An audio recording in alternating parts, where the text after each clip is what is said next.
কুচবিহারের যে 9টা আসন আছে 9টা আসন থেকেই ভারতীয় জনতা পার্টির প্রার্থীরা বিপুল ভোটে জিততে চলেছে, কারোর ক্ষমতা নেই আটকাবার। আপনাদের সবাইকে আবারও ধন্যবাদ জানাই। আমি রাজ্য নেতৃত্বদের সঙ্গে কথা বলেছি, আমরা আরো বলবো যে সমস্ত আমাদের কর্মীরা মিথ্যে কেসে গাঁজার কেসে বন্দী রয়েছে তাদেরকে আমরা অতি সত্বর আমরা তাদের জন্য আইনি ব্যবস্থা করে তারা যাতে মুক্তি পায় সেই চেষ্টা করব। আপনাদেরকে আজকে আর আপনাদের সময় নেব না, মিঠুনদা বক্তব্য রাখবে। সবাইকে অনেক অনেক ধন্যবাদ, কোটি কোটি প্রণাম জানিয়ে আমার আজকের যে ক্ষুদ্র বক্তব্য আমি এখানে শেষ করছি। আপনারা সবাই ভালো থাকবেন, সুস্থ থাকবেন। জয় হিন্দ, বন্দে মাতরম।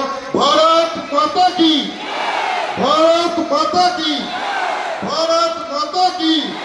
জয় শ্রীরাম, জয় জয় শ্রীরাম, জয় শ্রীরাম, জয় জয় শ্রীরাম।